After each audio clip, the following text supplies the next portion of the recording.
Alhamdulillahi Rabbil Alamin. Wa bihi nasta'inu ala umuri dunya waddin. Wassalatu wassalamu ala ashrafil anbiya'i wal mursalin wa khataman nabiyyin Sayyidina Muhammadin wa ala alihi wa ashabihi wa man sara ala nahjihi wa iktafa bi atharihi ila yaumiddin. يقول الله جل وعلا في كتابه الكريم يا أيها الذين آمنوا اتقوا الله حق تقاته ولا تموتن إلا وأنتم مسلمون أما بعد. Alhamdulillah, puji syukur kepada Allah Jalla wa'ala atas nikmat yang begitu luar biasa, yang begitu hebat, yang begitu banyak yang Allah berikan kepada kita, yang barangkali kita belum pandai untuk mensyukurinya. Tetapi sekalipun belum pandai dan belum mampu mensyukuri setiap nikmat Allah, bukan berarti kita diam di tempat, kita tidak berusaha. Karena sejatinya setiap nikmat yang Allah berikan kepada kita wajib untuk disyukuri, agar Allah Subhanahu wa taala melimpahkan kenikmatan demi kenikmatannya kepada kita dan tidak mengganti kenikmatan dengan azab disebabkan kufurnya kita kepada nikmat-nikmat Allah Subhanahu wa taala. Allahumma a'inna ala dzikrika wa syukrika wa husni ibadatik. Allahumma amin ya rabbal alamin. Salawat dan salam semoga senantiasa tercurahkan kepada Nabi kita Muhammad sallallahu alaihi wa ala alihi wasallam. Baik para jamaah sekalian, azani Allah wa iyyakum ajma'in. Alhamdulillah, kita dapat kembali melanjutkan pembahasan dalam majelis hadis dengan kitab rutin yang kita kaji, yaitu kitab Al-Arba'in An-Nawawiyah karya Al-Imam An-Nawawi rahimahullahu ta'ala. Dan kita masuk di hadis yang ke-32, hadis nomor yang ke-32.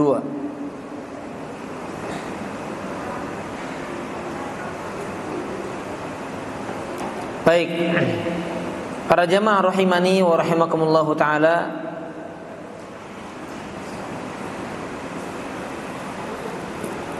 sebelum kita bacakan hadisnya dan memberikan penyampaian tentang penjelasan dari hadis ini, kami ingin menyampaikan bahwasanya duduknya kita di majelis hadis perlu kita tumbuhkan perasaan dalam hati kita bahwasanya kita bermajelis bersama Rasulullah sallallahu alaihi wasallam. Walaupun kita tidak bermajelis dengan fisiknya, dengan jasadnya, tapi kita sedang bermajelis dengan kalamnya. Yang mana kalam-kalam beliau yang sahih pasti Allah jaga, sebagaimana Allah juga subhanahu wa ta'ala menjaga kalamullah, yaitu Al-Quranul Karim. Penjagaan Allah kepada as-sunnah as-sahihah, hadis-hadis yang sahih, ini juga menunjukkan bahwasanya apa yang dibawa oleh Nabi SAW berupa kebenaran pasti akan menang, pasti akan ditolong oleh Allah subhanahu wa ta'ala. Maka barang siapa yang menempuh jalan kebenaran tersebut pasti akan mendapatkan pertolongan dari Allah Subhanahu wa taala. Walaupun hakikatnya atau pada realitanya gangguan, cemoohan, tuduhan, fitnah dan lain sebagainya akan dihadapi, dan itu menjadi sunatullah.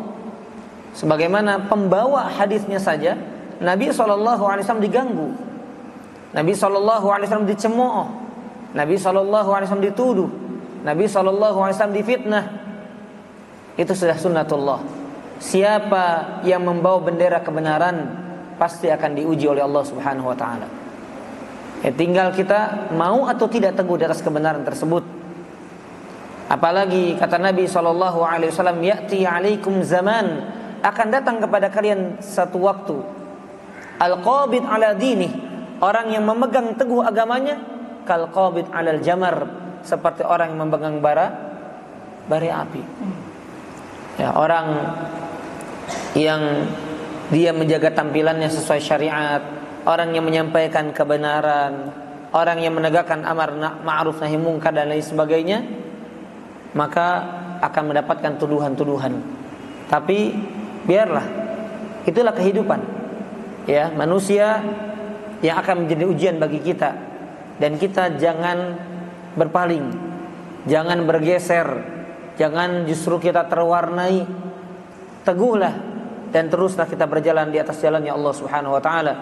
Semoga Allah istiqomahkan kita sampai kita mati dalam keadaan husnul khatimah, berada di atas sunnah, yang mana hidayah sunnah adalah hidayah yang paling mahal yang Allah berikan kepada hamba-hamba yang Allah kehendaki saja, tidak kepada setiap hamba-hamba yang Allah Subhanahu wa taala ciptakan di atas muka bumi ini. Baik, para jemaah sekalian, azani Allah wa yakum ajmain. Ada sebuah, ini yang kedua, terkait dengan hadis, karena kita akan bacakan hadis-hadis Nabi SAW, bahwa ada sebuah kisah, ya, walaupun ini mimpi, tapi mimpinya orang soleh, orang yang amanah, orang yang berada di atas sunnah, menjadi kabar gembira. Makanya kalau kabar baik boleh diceritakan, ya, atau mimpi baik boleh disampaikan. Akan tetapi kalau mimpi buruk maka tidak boleh kita ceritakan. Di dalam kitab Siyar A'lam An-Nubala, jilid yang ke-12, halaman 468, ini saya begitu terkejut, begitu terharu mendengarnya. Ada seorang ulama bernama Abdul Wahid bin Adam At-Tawawis. Ya, ketika kemarin dalam perjalanan ada yang share salah seorang ustaz. Beliau berkata, "Ra'aitu Nabi sallallahu alaihi wasallam fin naum." Aku melihat Nabi sallallahu alaihi wasallam ketika aku tidur. Aku bermimpi, di dalam tidurku berjumpa melihat Nabi sallallahu alaihi wasallam. Mungkin atau tidak seorang bisa melihat Nabi? Mungkin, karena tidak ada yang bisa menyerupai Nabi. Kalau tanda-tandanya benar, maka jelas itu Nabi sallallahu alaihi wasallam, dan tidak bisa syaitan itu menyerupai Nabi. Jadi kalau ada orang ngomong, saya ketemu Nabi bercahaya, berjubah putih, matanya demikian, keningnya demikian, jenggotnya putih, misalnya, ya, maka kalau ada tanda-tanda yang tidak benar, itu bukan Nabi, melainkan syaitan yang menyerupai dan mengaku sebagai Nabi. Tapi dengan tanda-tandanya, dengan ciri-cirinya yang telah dia telaah dari hadis-hadis, dari penyampaian-penyampaian para sahabat, ya, dan saya ingin sebetulnya para jamaah kita mengkaji sebuah kitab tentang sifat-sifat Nabi SAW. Ya, tapi baru keinginan, ya, insya Allah nanti sudah selesai, mudah-mudahan bisa, karena ada kitab terjemahannya, silahkan dibeli. Ada syarah dari karya Imam Tirmidzi, apa namanya, Syama'il An-Nabi, ya, Syama'il An-Nabi itu karya Al-Imam At-Tirmidzi dan sudah disyarah oleh Syekh Abdul Razak, ya, kitabnya tipis tapi syarahnya tebal, maka itu di sana dirincikan di sana. Nah, kalau orang sudah tahu dengan ciri-ciri fisik Nabi SAW, maka tidak mungkin salah. Nah, maka kita berbaik sangka kepada alim ini, karena kitab Siyar A'lamin Nubala ini dikarya oleh ulama terkemuka yang diakui oleh banyak manusia, diterima oleh banyak kalangan, menceritakan kisah ini. Ada seorang ulama bernama Abdul Wahid bin Adam At-Tawawis. Beliau berkata, aku melihat Nabi SAW dalam mimpiku. Wa ma'ahu jama'ah min ashabih. Dan Nabi SAW saat itu bersama beberapa para sahabatnya, segelintir para sahabatnya. Wa huwa waqif fi mawdi'. Beliau sedang berdiri di satu tempat. Fasalamtu alaih, maka aku yang mimpi, Abdul Wahid ini, aku menyampaikan salam kepada beliau. Faradda alayya assalam, maka Nabi SAW beliau menjawab salamku. Ya, assalamualaikum, waalaikumsalam. Faqultu ma wuqufuka ya Rasulullah. Maka aku bertanya kepada Rasulullah saat itu dalam mimpi, apa yang sedang kau nanti, wahai Rasulullah sallallahu alaihi wasallam? Maka lihat apa jawaban Nabi dalam mimpi tersebut kepada Abdul Wahid bin Adam ini. Antadhir Muhammad bin Ismail al-Bukhari. Aku sedang menunggu Muhammad bin Ismail al-Bukhari, yaitu Imam Bukhari. Masya Allah. Walaupun ini dalam mimpi, tapi ini kabar busyra namanya, kabar gembira. Dan kita tahu bagaimana perjuangan Imam Bukhari, dan siapa di dunia ini yang tidak kenal Imam Bukhari. Kita tidak bisa memastikan beliau ahli surga karena tidak ada hadisnya. Kita tidak bisa memastikan beliau orang yang ikhlas, tapi di antara tanda keikhlasan seseorang adalah dia akan diterima di banyak kalangan. Allah akan jadikan hati manusia mencintainya. Itu salah satu tanda orang itu lurus, orang itu benar. Dan siapa yang menolak Imam Bukhari, Pak? Kalau kita bicara atau berbicara tentang sejarah Imam Bukhari, para hadirin dan hadirat Bapak Ibu rahimani wa rahimakumullah, Imam Bukhari, sekelas Imam Bukhari yang hadisnya kita terima, apalagi kitab sahihnya, itu beliau ketika beliau berdakwah pun sama diuji, Pak. Bahkan sempat diusir dari negerinya karena ada orang yang hasad. Tetapi Bukhari adalah Imam Bukhari. Ya, maka lihat, aku sedang menunggu siapa? Al-Bukhari, Imam Bukhari.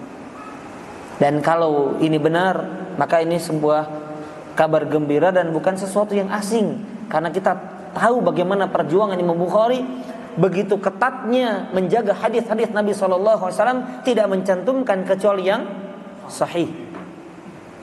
Dan itu tidak mudah para jemaah. Sampai diakui kitab yang paling sahih setelah Al-Quranul Karim, Sahih Bukhari. Kitab yang paling sahih setelah Al-Quranul Karim adalah Sahih Bukhari. Falamma kana ba'da ayyam, ini yang lebih menakjubkan. Setelah hari berlalu beberapa hari, kata Abdul Wahid ini, seorang ulama, balaghani mautuhu, maka sampai kepadaku berita tentang kematian Imam Bukhari. Jadi beberapa hari setelah mimpinya Abdul Wahid ini apa? Imam Bukhari meninggal dunia. Fanadhartu, maka aku memandang, aku melihat, fa idza qad mata fi sa'ah allati ra'aitu Nabi sallallahu alaihi wasallam fiha. Ternyata waktu wafatnya itu persis dengan dalam mimpiku aku berjumpa dengan Nabi sallallahu alaihi wasallam. Jadi waktu wafatnya Imam Bukhari itu persis di mana tepat pada waktu aku berjumpa dengan Nabi dalam mimpiku tersebut. Subhanallah. Ya. Inilah orang-orang yang menjaga, orang-orang yang cinta, orang-orang yang rindu dengan hadis-hadis Nabi SAW. Maka kita sekalipun awam, sekalipun mustahil kita bisa sekelas Imam Bukhari, tapi dengan kita duduk di majelis-majelis hadis, mudah-mudahan kita bisa dipertemukan dengan orang-orang yang dicintai oleh Allah Subhanahu wa taala, terutama pembawa hadisnya itu Nabi kita sallallahu alaihi wasallam. Allahumma amin ya rabbal alamin. Baik, kemudian yang ketiga yang ingin kami sampaikan, karena terkait dengan bab sebelumnya itu zuhud. Para jamaah sekalian, ya, dan ini juga yang disampaikan oleh Ustaz Firanda hafizahullah taala. Jadi Pak, kurang apa Indonesia kekayaannya? Tapi kenapa Arab kaya padahal kekayaan alamnya tidak sehebat Indonesia? Kenapa Pak? Karena rizki itu yang paling pengaruh adalah apa? Takwa kepada Allah Subhanahu wa taala. Takwanya. Mereka kerja malas-malasan, Pak. Santai-santai, Pak. Enggak kayak kita, banting tulang bahasanya juga, Pak. Saya enggak pernah dengar istilah dalam bahasa Arab ada orang tulangnya dibanting, nggak ada. Sampai ada bahasa lain apa? Peras keringat. Saya nggak pernah dengar dalam bahasa Arab ada istilah apa? Orang sampai peras keringatnya. Saking apanya Pak itu? Saking ngejar dunianya. Benar atau tidak? Tapi nanti bahasanya apa? Cari sesuap nasi. Kok tulang dibanting, keringat diperas, yang cari apa? Sesuap nasi. Bilangnya sebongkah emas begitu carinya. Kalau mau jadi ahli dunia, kok tanggung? Ya enggak? Betul enggak seperti itu? Baik. Tapi takwa kepada Allah Subhanahu wa taala. Ada seorang saudagar kaya yang wakafnya di mana-mana dan dia usahanya emas, para hadirin. Ketika ditanya, Syekh, kan kalau Syekh itu di bahasa Arab itu bukan selalu orang alim, tapi orang tua, saudagar dipanggil apa? Syekh. Karena nggak ada Pak, Kang gitu, nggak ada ya. Ce, Nyai nggak ada. Ya. Mereka kaget, Nyai apa gitu kalau dipanggil Nyai. Ditanya, usaha antum, bisnis antum ini apa? Ya, kerjaan ana nunggu sholat. Subhanallah. Kerjaannya apa Pak? Nunggu sholat. Sambil nunggu sholat, ana jaga toko emas. Subhanallah. Ya, sambil dagang, nunggu sholat. Sambil ngisi waktu aja untuk nunggu apa? Nunggu sholat. Daripada nggak ada kerjaan, ya sambil nunggu sholat, ya ana dagang emas, dagang ini, dagang itu. Subhanallah. Ini Pak, pola pikir yang dirubah. Dunia yang di hadapannya tidak dimasukkan ke dalam hati. Itu zuhud. Itu hakikat zuhud. Dan dia senantiasa menanti apa? Akhirat. Kalau kita apa? Sholat, buru-buru untuk nyari dunia. Ya enggak Pak? Nah ini Pak, ini takwa, ini tawakal. Ya ini Masya Allah, ini kalimat ini harus jadi renungan. Yang memang zuhud itu engkau menjadikan dunia sekedar di tangan, tidak engkau masukkan ke dalam. Belajar, memang kita harus belajar seperti itu. Orang tua juga sama. Orang tua sering dan beberapa kali saya sampaikan kepada anak-anak yang kuliah, kita lepas kuliah di luar kota misalnya, atau bahkan di luar negeri, atau misalnya di luar pulau. Maka nasihatkan apa biasanya orang tua? Nah, kamu kerja, kamu sukses, kamu belajar, raih cita-citamu, tapi jangan lupa ya, nasihat bapak, nasihat ibu, jangan lupa sholat, jangan lupa pengajian. Itu pola pikir yang apa? Yang salah. Yang salah. Terbalik dia. Nah, kau sholat, itu pondasimu nak. Kau pengajian, itu bekalmu ilmu nak. Nah, kalau kamu sudah menjaga itu, jangan lupa kamu cari dunia. Jangan lupakan bagianmu dari dunia. Demikian Pak. Pola pikir kita dengan kita ngaji, dengan kita bahas hadis-hadis, dengan kita mentadaburi ayat Al-Quran harus demikian. Harus ada perubahan Pak. Terutama masalah bagaimana cara memandang kita tentang dunia, bagaimana sudut pandang kita tentang akhirat. Dengan mengaji, pola pikir harus berubah. Dengan mengaji, tolak ukur harus berubah. Dengan mengaji, cara pandang kita harus berubah. Dengan mengaji, kacamata kita untuk melihat harus berubah. Tidak begitu aja lempeng, gak ada perubahan. Ya, jadi jamaah sekalian, ya kita sekarang insya Allah ini masuk dalam bagian ibadah yang agung, menuntut ilmu. Dan ini salah satu tujuan hidup. Ya, kita menjalankan agama. Kemudian para jamaah sekalian, azani Allah wa ikum ajma'in. Jadi itu ya yang harus kita bangun. Ibu-ibu dengan berbagai macam kesibukannya di rumah. Ibu lagi ngapain? Lagi nunggu sholat.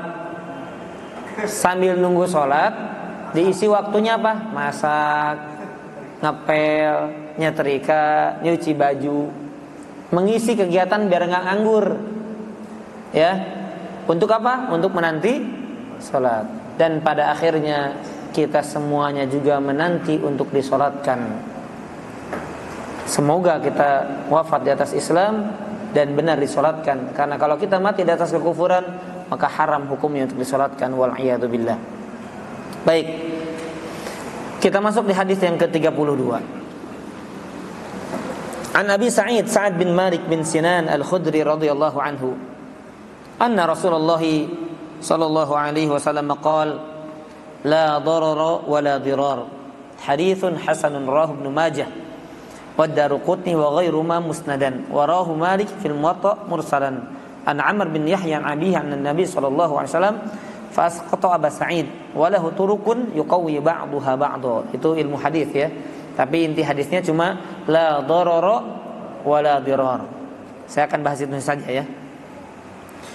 Dari Abi Sa'ad bin Malik bin Sinan Al-Khudri radhiyallahu anhu, bahwasanya Rasul sallallahu alaihi wasallam bersabda, la darara wa la dirar. Artinya tidak boleh melakukan perbuatan yang mencelakakan. Itu artinya. Tapi nanti kita akan jelaskan apa perbedaan kata doror dengan diror, dan akan semakin jelas ketika kita sampaikan atau berikan contohnya. La dororo, tidak boleh ada perbuatan yang bisa membahayakan orang lain. Wala diroro, tidak boleh berbuat sengaja membahayakan orang lain. Nah, kalau begitu artinya lebih jelas gak? Tidak boleh membahayakan orang, tidak boleh melakukan sesuatu yang membahayakan orang lain, tidak boleh sengaja membahayakan orang lain. Jelas atau tidak? Jelas? Jelas enggak Bapak? Ibu-ibu jelas? Nah, jelas, coba sebutkan contohnya kalau jelas. Belum berarti ya. Kalau belum paham berarti belum jelas. Mana jelas-jelas suruh kasih contoh nggak bisa. La dororo, artinya salah satu contohnya, ketika kita misalnya membangun sebuah rumah, misalnya kita ya sesuai dengan selera kita, ternyata atapnya atau saluran air yang kita bangun itu misalnya di atas di atas tembok, airnya itu mengalir ke arah rumah tetangga kita. Tapi kita nggak tahu, kita nggak sengaja, ternyata saluran air yang kita buat itu membahayakan orang lain. Jadi apa? Perbuatan yang bisa merugikan orang lain tanpa kita sengaja. Makanya ketika kita akan melakukan sesuatu, pikirkan kira-kira membahayakan orang lain atau tidak. Paham nggak Pak? Karena kadang kita nggak sadar, kita nggak tahu perbuatan itu akan membahayakan orang lain. Nah, maka kata Nabi, la doror, nggak boleh melakukan sesuatu yang bisa membahayakan orang lain, walaupun nggak sengaja. Beda kalau kita sudah wanti-wanti, sudah hati-hati, sudah jaga-jaga, ternyata masih ada sesuatu yang merugikan, membahayakan orang lain. Nah, kalau sudah terlanjur seperti itu, maka kita harus hilangkan itu. Ya, contohnya tadi saluran airnya ya kita pindahkan, karena kita baru tahu. Tapi ini namanya perbuatan apa? Doror. Ada bahaya untuk orang lain tapi tidak disengaja. Paham ya? Tapi nggak sengaja.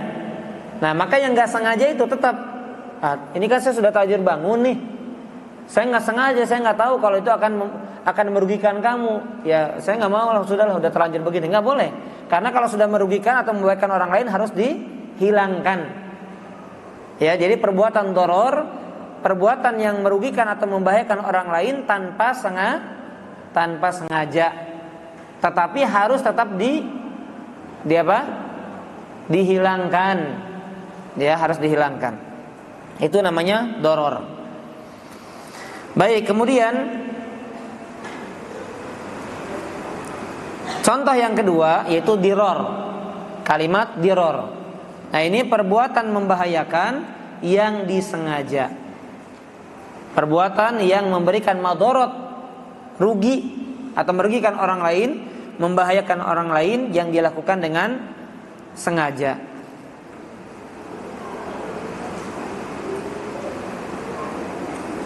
Jadi itu perbedaan antara doror dengan apa? Diror. Doror tidak disengaja, kalau diror dengan sengaja.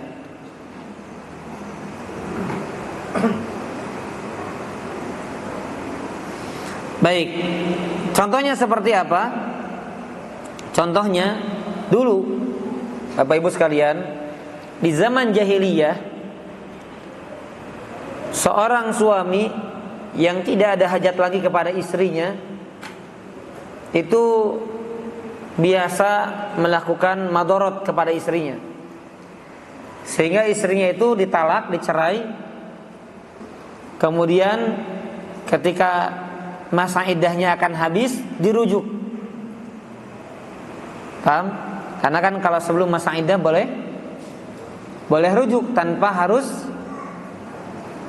melakukan akad ulang. Ya, dia rujuk sebelum masa iddah.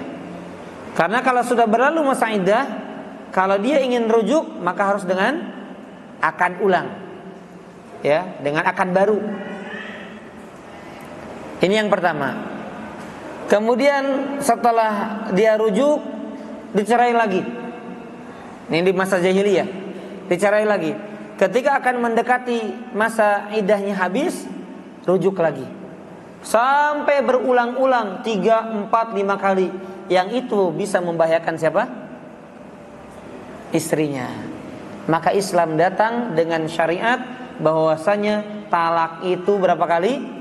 2 kali. 2 kali yang bisa rujuk. Yang bisa rujuk. Allah berfirman di dalam surat Al-Baqarah, "At-talaqu marratan." Talak itu dua kali. Artinya orang ini masih bisa rujuk. Tetapi yang tidak bisa lagi rujuk adalah 3 kali. Jadi artinya dibatasi oleh syariat Islam. Karena kalau nggak ada batasan, ya udah orang gampang aja. Talak, cerai, rujuk lagi, cerai, rujuk lagi, terus begitu. Ya, berantem dikit, istrinya minta talak, oke, talak, rujuk lagi, begitu terus. Maka ini akan madorot, akan ada dampak tidak baik ya dalam kehidupan rumah tangga. Maka Islam datang dengan membawa solusinya. Maka Allah Subhanahu wa taala memberikan batasan bahwasanya talak itu sudah 3 kali. 2 kali bisa rujuk, ketika 3 kali tidak bisa rujuk kecuali dia menikah dengan laki-laki lain, dengan suaminya, kemudian telah melakukan hubungan, baru kemudian dia bisa rujuk kembali. Baik, para jamaah sekalian azan ya Allah wa yakum ajmain.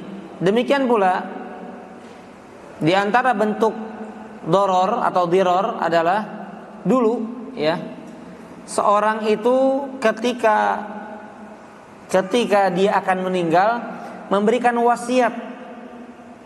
Memberikan apa? Wasiat. Tapi setengah hartanya sengaja dia habiskan dulu untuk orang lain. Ya. Agar apa? Agar kemudian anak-anaknya tidak mengambil dari harta warisannya itu dengan jumlah yang banyak. Nah, ini akan memadorotkan kepada siapa? Kepada ahli waris. Misalnya dia dekat dengan sahabatnya, dia kasih wasiat setengah hartanya udah kasihkan aja ke dia. Ya, padahal yang paling berhak dapat warisan siapa? Ya ahli waris. Makanya yang membagi langsung pembagian waris siapa? Allah, dan Allah Maha Adil, enggak mungkin Allah zalim. Coba kalau kembali kepada manusia, Pak. Semua orang kasih warisan sesuai dengan perasaannya, betul atau tidak? Anak ini sekian aja deh. Oh, anak ini kurang bantu sekian. Enggak. Warisan itu semuanya diatur di dalam syariat Islam, Allah yang menentukan sendiri. Ya, tidak campur tangan kita atau orang yang memiliki harta tersebut. Baik, jadi hadis ini para jamaah sekalian azani Allah ikum ajmain adalah hadis yang menjadi kaidah yang agung untuk menjaga agar seorang itu tidak membahayakan orang lain dan kita juga tidak mendapatkan bahaya dari orang lain. Karena kalau seorang itu melakukan sesuatu yang sesuai dengan seleranya masing-masing, ya tadi bisa merugikan dan membahayakan orang lain. Maka Nabi SAW di sini memberikan arahan kepada kita agar kita tidak melakukan perbuatan yang bisa merugikan dan membahayakan orang lain, ya. Baik, kemudian hadis yang berikutnya.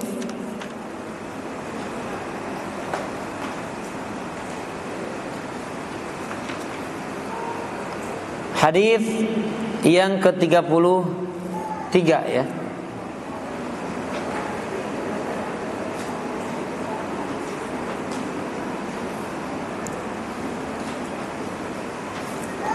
An Ibn Abbas radhiyallahu anhuma anna Rasulullah sallallahu alaihi wasallam qala law yu'tan nasu bida'wahum ladda'a rijalun amwala qaumin wa dima'ahum walakin al-bayyinatu 'alal mudda'i wal yaminu 'ala man ankar.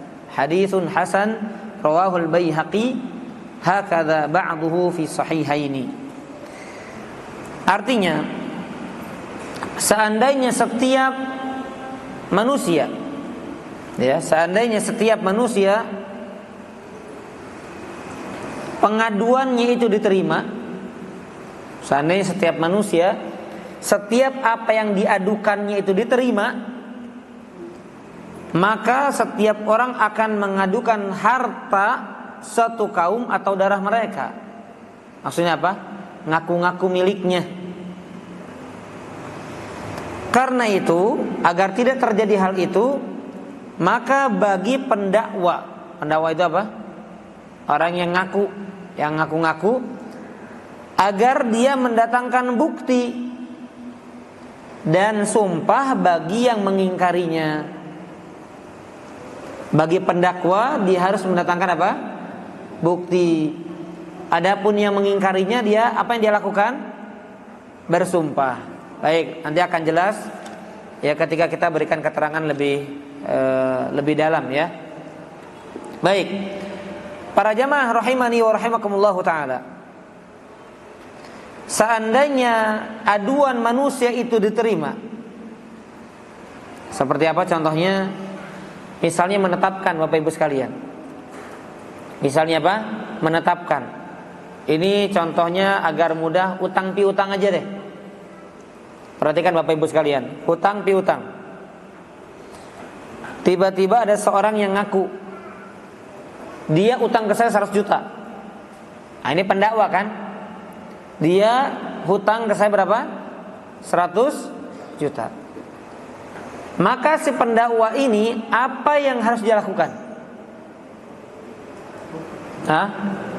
Berdasarkan hadis ini, orang yang ngaku pendakwa apa yang dia lakukan?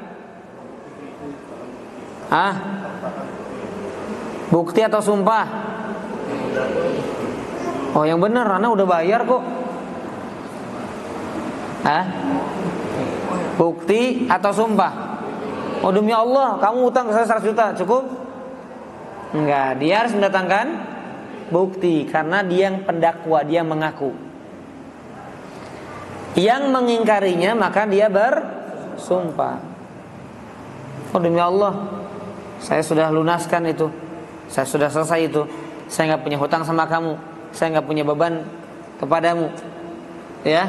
Nah, ini hadis luar biasa para jamaah sekalian. Jadi bagi pendakwa dia harus mendatangkan bukti, bagi yang mengingkarinya dia harus bersumpah. Ya. Nah, ini contohnya dalam perkara hutang piutang. Demikian pula misalnya ada tanah, oh ini punya saya, atau barang ini milik saya, maka yang mengaku dia harus mendatangkan bukti. Baik.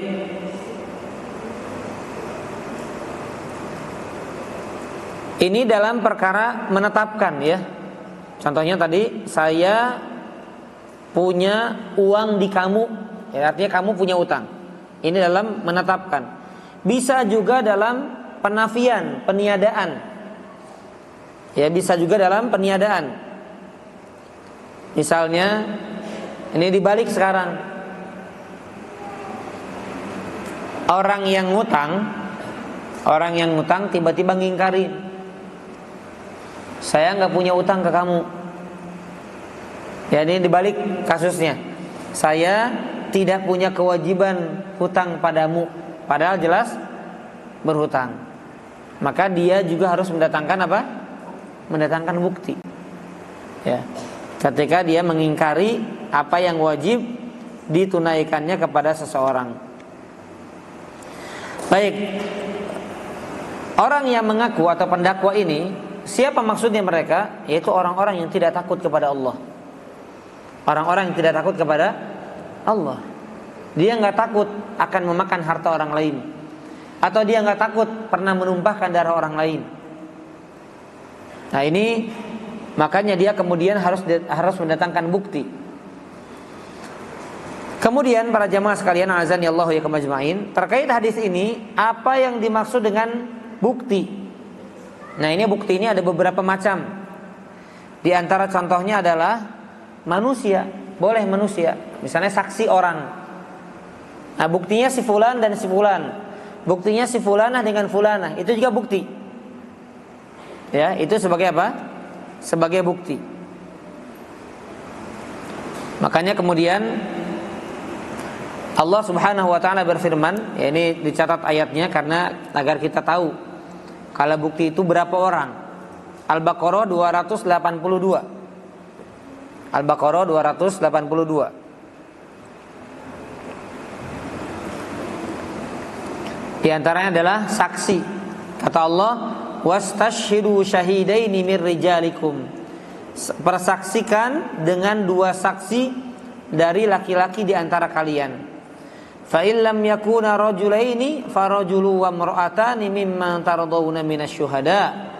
Kata Allah, kalau tidak ada 2 laki-laki, maka boleh 1 laki-laki dan 2 perempuan.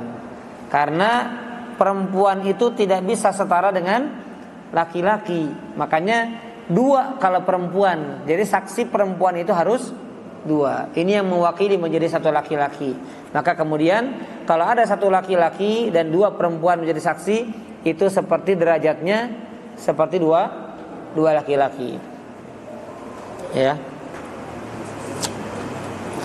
Kemudian bukti juga. Misalnya Pak, ini bukti jelas juga boleh Pak. Misalnya naudzubillah min dzalik, seseorang kehilangan handphone. Ya, seseorang kehilangan handphone.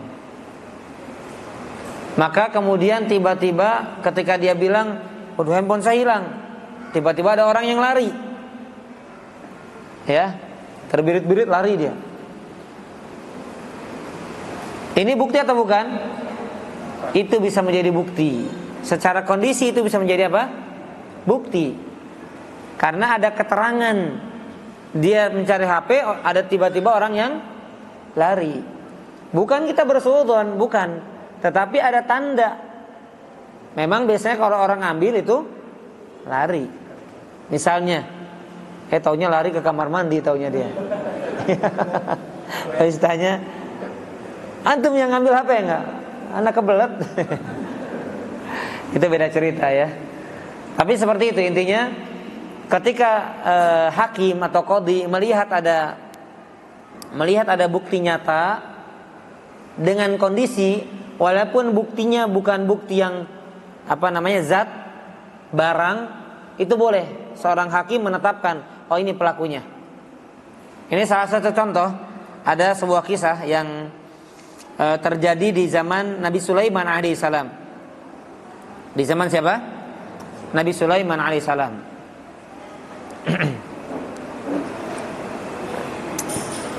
Barangkali ceritanya sebagian sudah populer ya. Ada 2 wanita yang mengaku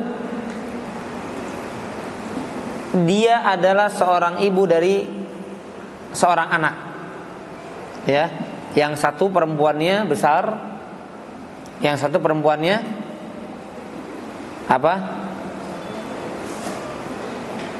kalau perempuan nggak mau disebut gendut ya. Yang satu nggak besar, Kalau bobot, kata ikhwan ada yang bilang bobot. Kalau bobot domba, pas jualan bobot biasanya Pak. Yang satu apa namanya? Ideal lah, sudah ideal aja ya. Maka keduanya mengadukan kepada hakim. Waktu itu datang kepada Nabi Daud alaihissalam. Nabi Daud mengatakan, oh ini anak punya wanita yang besar ini. Kemudian datanglah kepada Nabi Sulaiman alaihissalam. Apa yang dilakukan Nabi Sulaiman, Pak? Perhatikan. Ini cerdasnya, Pak. Ya sudah.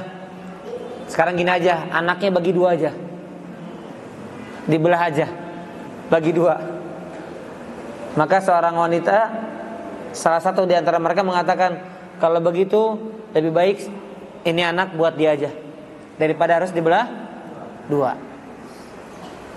Dan yang mengatakan itu adalah si ibu yang ideal tadi, atau yang kurus tadi, yang kecil tadi. Maka Nabi Sulaiman menetapkan kepada siapa? Kepada yang kurus tadi. Kenapa? Karena ada tanda, ada bukti, berarti dia apa? Cinta, ada rasa kasihan, rasa takut anaknya malah dibunuh. Maka ditetapkan ini anak si fulana. Ada nggak buktinya? Ada nggak bukti secara realnya? Ada atau tidak? Tidak ada. Tetapi ada tanda-tanda yang menerangkan ini bukti nyata bahwasanya si anak ini milik si ibu yang kurus tadi. Karena yang satu nggak peduli, ya udah nggak apa-apa, belah dua aja. Ya masa ada ibu yang tega demikian? Ya nggak mungkin. Jelas ya. Jadi bukti itu bisa dilihat memang kalau zaman sekarang ya ada ditulis, kemudian ada disaksikan, ya, atau yang terlihat misalnya, maka itu bisa menjadi bukti. Jadi sekali lagi, kalau kita sebagai pendakwa, sebagai yang ngaku, maka kita harus mendatangkan apa? Bukti. Yang mengingkarinya maka dia harus bersumpah. Ya begitu. Ini akan bermanfaat khususnya dalam bab apa? Bab muamalah. Ya. Makanya Bapak Ibu sekalian, para jamaah sekalian, hati-hati ya masalah hutang pihutang, masalah kredit, masalah muamalah, catat. Ya, dan jangan catatnya pribadi. Dia nyatat, kita nyatat. Nah, ini terjadi perselisihan juga. Dalam catatan saya kamu masih ada 1 juta. Tuh, di catatan saya 200.000 lagi. Kenapa? Karena catatannya tidak disaksikan. Jadi dicatat dan disaksikan oleh dua pihak. Jelas ya? Ditambah lagi ada saksi. Paham nggak? Disaksikan, dia mengiyakan, kemudian saksinya juga sama-sama menyaksikan. Maka sudah jelas. Nah, kadang begitu terjadi perselisihan yang panjang disebabkan tidak ada catatan, tidak ada bukti, tidak ada saksi.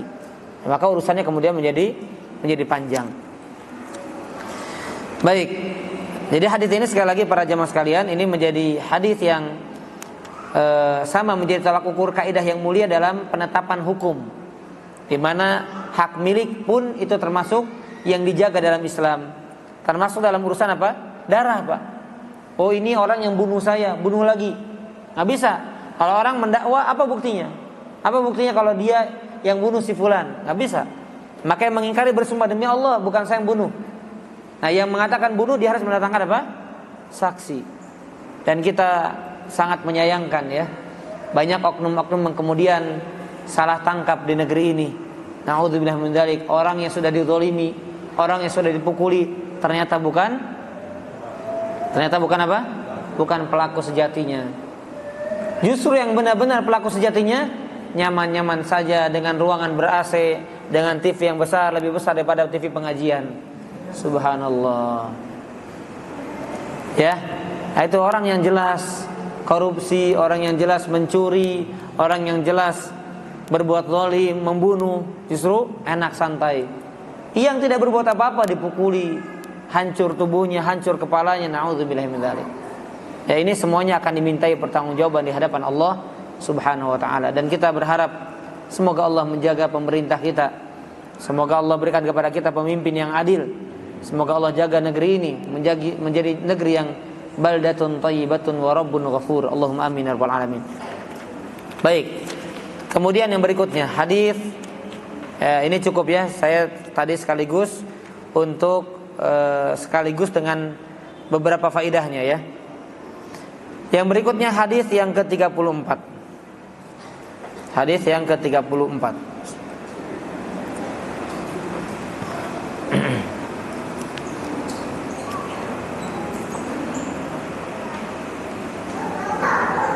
Untuk ummahat TV-nya nggak terlalu tinggi ya. Sudah nyaman melihatnya? Nyaman ya? Takutnya terlalu nenggak ya. Ya, dan kami sampaikan jazahunallahu katsira kepada yang sudah mewakafkan TV-nya. Jadi ini bukan dari keropak taib ya, tapi ada segelintir ummahat yang WA saya, Ustaz, ada beberapa ummahat yang ingin menyumbang TV. Ya, akhirnya kita beli baru dengan dana tersebut. Maka semoga Allah Subhanahu wa taala membalas dengan yang lebih baik di dunia dan di akhirat. Dan kita harus iri ya kepada orang-orang yang peduli dengan dakwah. Orang-orang yang orientasinya akhirat. Nih, uang saya untuk apa? Ya. Bahkan kalau usahakan apa yang bisa saya bantu? Apa yang bisa saya dedikasikan dalam dakwah ini? Apa yang bisa saya lakukan, baik pikiran atau tenaga atau harta, harus punya andil dalam dakwah ini. Ya, kalau kita nggak bisa ceramahnya, kalau kita nggak bisa menyampaikannya, intinya harus ada andil dalam dunia dakwah. Ya, terutama orang-orang yang sudah ngaji nih. Kalau orang awam kan nggak kebayang begitu. Tapi orang sudah ngaji, ya apa peran saya dalam dakwah? Saya nggak bisa jadi ustaz, saya nggak bisa jadi ustadzah, saya nggak bisa jadi da'iyah. Tapi saya harus ada peran di barisan orang-orang yang berdakwah di jalan Allah Subhanahu wa taala. Ya, kami demikian. Kami bukan saja dituntut pandai bicara, enggak. Sama. Harus ada harta yang dikorbankan juga. Harus ada waktu yang dikorbankan. Kita semuanya sama. Ya, kewajiban kita sama. Sama-sama diwajibkan untuk berdakwah sesuai dengan batas kemampuan yang dia miliki. Enggak mampu menyampaikan ceramah ya dengan hartanya, dengan pikirannya dan lain sebagainya. Baik.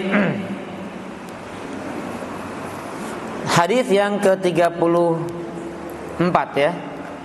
An Nabi Sa'id Al-Khudri radhiyallahu anhu qala sami'tu Rasulullah sallallahu alaihi wasallam yaqul man ra'a minkum munkaran falyughayyirhu bi yadihi fa in lam yastati' fa bi lisanihi fa in lam yastati' fa bi qalbihi wa dzalika adhaful iman.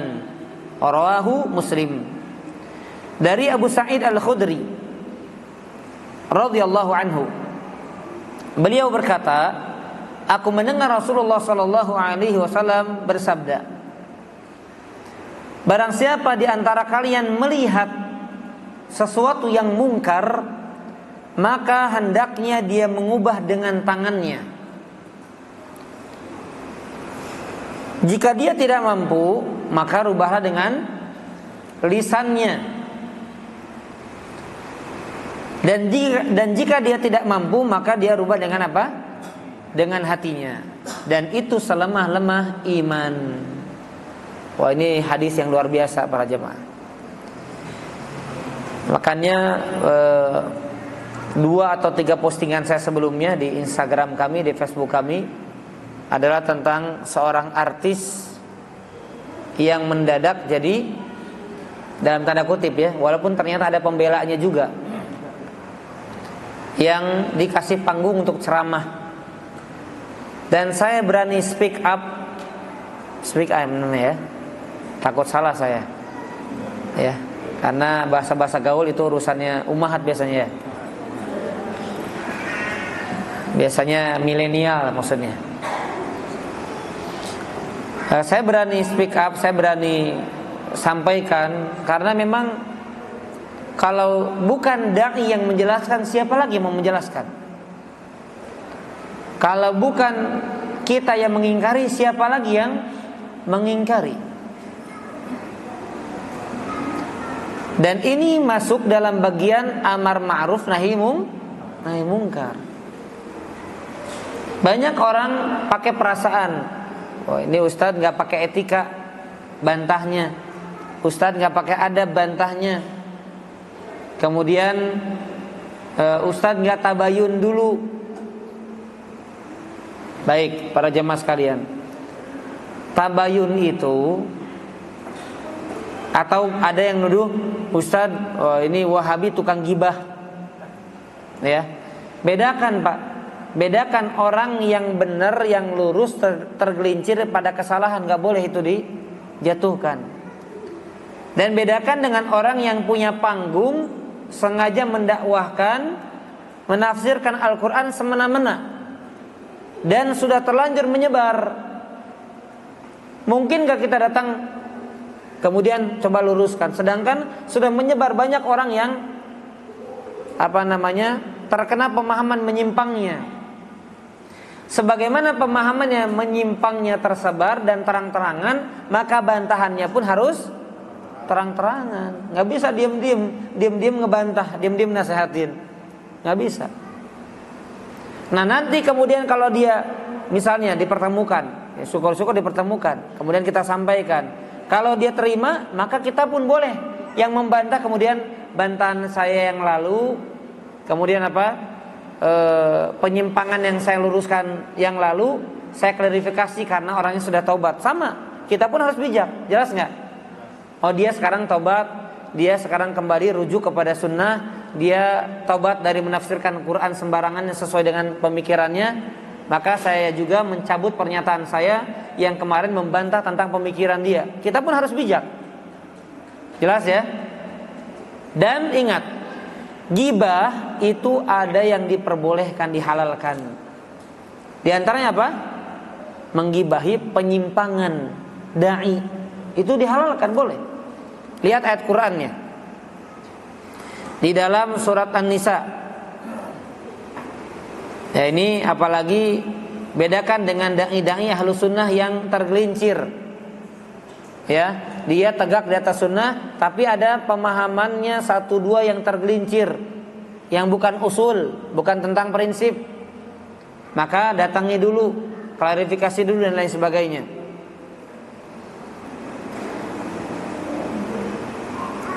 Di dalam surah apa tadi? An-Nisa ayat 148. An-Nisa 148. Ini di antara ayatnya ya. Nanti penjelasan para ulama, di antara Imam Nawawi. Imam Nawawi menjelaskan di dalam syarahnya, syarah Imam Muslim, bahwasanya ada ghibah yang dihalalkan. Allah mengatakan la yuhibbullahul jahra bisu. Allah tidak suka menjaharkan, menampakkan keburukan. Minal qauli, dari suatu ucapan, illa man zulim, kecuali dari orang yang terzolimi. Jadi kalau orang dizolimi, kemudian apa? Dia menyampaikan keburukan yang menzoliminya, maka itu boleh. Ya, maka itu diperbolehkan. Ya kayak kita apa? Kita dizolimi, mengadu kepada hakim. Kita dizolimi mengadu kepada hakim. Pak, panggilannya Bapak Hakim ya. Pak Hakim, saya dizolimi sama tetangga saya. Nih pada bonyok nih, bengep nih semuanya nih. Biru-biru, hitam malah. Ya. Siapa tetangga kamu? Namanya siapa? Kalau saya sebut nama, saya gibah dong Pak Hakim. Ya. Saya nggak mau gibah, takut dosa. Ya, gimana dia akan diketahui kalau kita tidak sampaikan? Jadi ini dikecualikan. Ya, demikian dengan misalnya seorang istri ya yang bertikai dengan pasangannya, dengan suaminya, kemudian sudah ranah pada di depan hakim, maka yang keduanya sama-sama menyampaikan. Nggak bisa dua-duanya menutupi, tidak bisa. Nah, demikian pula penyimpangan. Ya, penyimpangan harus kita jelaskan. Walaupun Ahlus Sunnah kerjaannya bukan bantah, nggak, menjelaskan kepada umat kebenaran. Dan memang harus bersuara, harus. Tambah lagi saya ingin sampaikan para jemaah sekalian. Ini mengerikan ya. Saya tidak pernah mempermasalahkan orang yang dulu punya masa lalu yang kelam kemudian menjadi orang baik. Kalau mantan artis dan belajar benar kemudian jadi benar jadi pendakwah nggak apa-apa. Dulu Fudail bin Iyad bukan mantan artis lagi Pak. Artisnya perampok terkenal Pak. Artis kan artinya apa artis Pak? Terkenal kan? Dulu Fudail bin Iyad terkenal dengan rampoknya. Jadi artisnya di kalangan artisnya tapi terkenal dengan apa? Kejahatannya. Hati-hati kalau kamu lewat ini, hati-hati di sana ada Fudail. Siap-siap hartamu dirampok nanti di sana. Ya. Tetapi kemudian apa? Bertobat kepada Allah Subhanahu wa taala, jadi ulama. Subhanallah. Jadi kalau ada artis tobat, belajar benar, jadi ustaz, jadi ulama, enggak ada masalah, Pak. Enggak ada masalah. Jadi yang dipermasalahkan apa? Yang dipermasalahkan sudah dulu mengajak manusia berbuat maksiat dengan tontonan-tontonannya, betul atau tidak? Sekarang mengajak manusia kepada penyimpangan. Balutnya apa? Agama. Tapi ternyata apa? Menyimpang. Ada lagi sekarang, wallahu alam ini ramai atau tidak saya nggak tahu. Ada namanya solusi pengajian RDAY, saya sebut. Pernah dengar nggak? Nggak pernah dengar. Katro juga ya.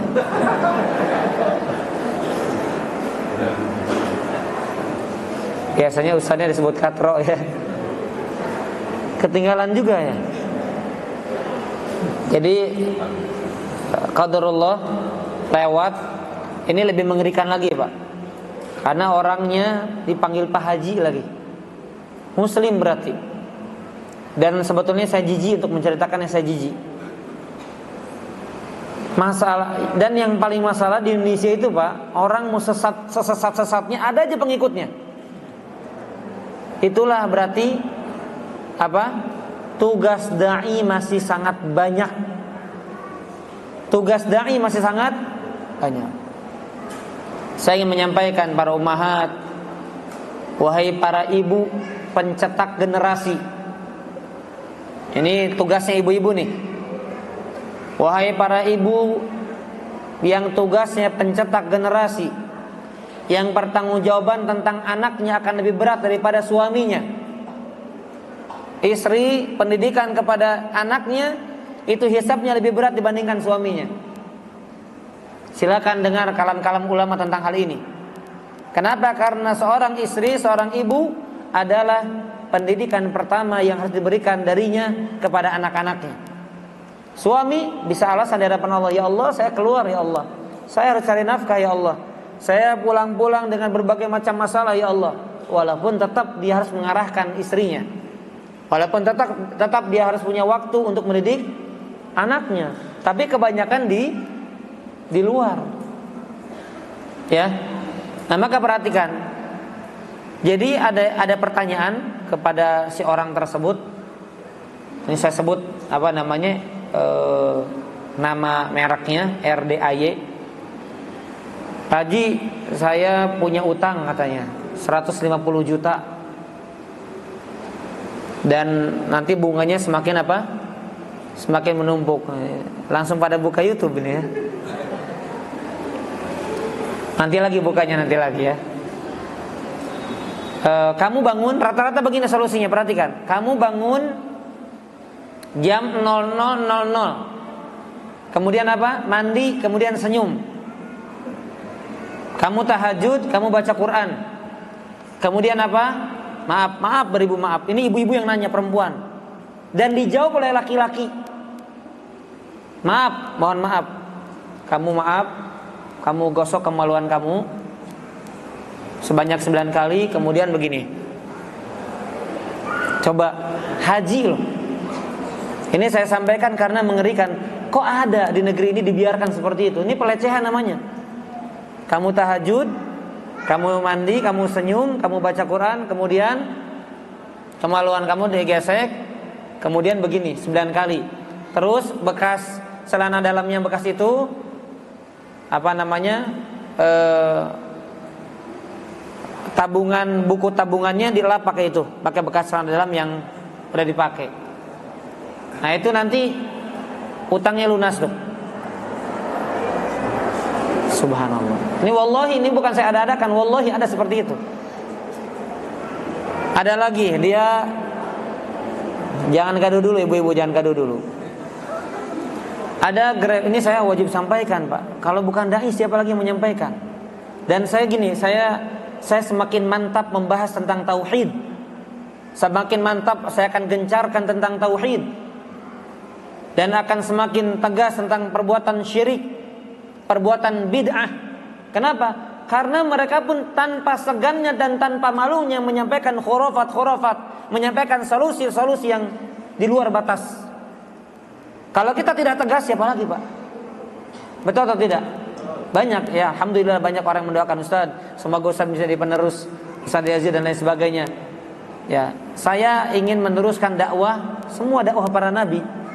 Ya, bukan dakwah seseorang, tapi memang ini PR kita masih sangat banyak. Makanya tadi saya minta tolong, ta'awun. Saya fisik cuma satu, saya mulut cuma satu, saya waktu terbatas. Kalau jamaah tidak saling tolong menolong, di antaranya menyebarkan pengajiannya, menyampaikan, siapa? Nabi SAW saja butuh para sahabat yang membantunya, dalam tanda kutip ya, butuh para sahabat yang menyampaikan dakwahnya. Nabi mengutus Mu'ad bin Jabal ke Yaman, kan Nabi nggak sendiri. Ya, kemudian ada Ibnu Abbas yang menjadi ahli tafsirnya menyampaikan, kemudian ada para tabi'in, ada para ulama yang haus untuk berdakwah. Dan saya sering sampaikan juga, tolong saya mohon, Bapak Ibu yang punya anak yang masih dalam pendidikan, jangan semuanya dunia diarahkannya. Minimal ada salah satu anak yang diarahkan menjadi dai. Diarahkan. Adapun jadi atau tidaknya, wallahu a'lam. Kita nggak tahu nasib seseorang, betul atau tidak. Tapi setidaknya kita sebagai orang tua mengarahkan, nak kamu perdalam agama, nah kamu di ranah dakwah. Nanti ada orang kayanya yang dia juga paham agama, kemudian dia penyokong dakwahnya, wah itu lebih bagus lagi. Dan jangan takut dengan harta yang kita korbankan untuk agama ini, jangan takut. Nabi yang menjamin SAW, beliau mengatakan, yang jamin rezeki Allah, tapi melalui lisan nabinya. Ada dua orang adik kakak, pernah dengar ya? Ada dua orang adik kakak mengadukan salah satunya kepada Nabi SAW, wahai Nabi Allah, wahai Rasulullah, aku punya seorang saudara, dia sibuk dengan ilmu agama, dia sibuk dengan hadis, menghafalkan dan lain sebagainya. Sedangkan saya sibuk mencari rezeki dan saya harus memberikan rezeki kepada dia. Jadi maksudnya apa? Harusnya dia kerja juga gitu ya. Apa kata Nabi Pak? La'allaka turzaku bihi. Bisa jadi jalan rezekimu itu karena kamu membiayai si fulan. Jadi orang tua membiayai anaknya. Sekarang lihat, ada orang pengen ke Madinah nggak bisa, ada yang berbayar. Jangan takut, bayar nggak masalah bayar. Saya punya kawan, orang tuanya sampai ratusan juta memberangkatkan anaknya untuk demi ke Madinah. Dan kemarin saya ketemu di salah satu hotel di Mekah. Alhamdulillah saya akhirnya keterima di Madinah. Jadi itu setelah sekian tahun dan modalan ratusan juta. Kenapa? Karena dia harus belajar, pertamanya mulazamah ketemu syekh. Tapi kemudian pada akhirnya dia diterima di Madinah. Dikorbankan Pak, jual sawah dan sebagainya. Sebagaimana ada orang yang masuk, maaf ya, di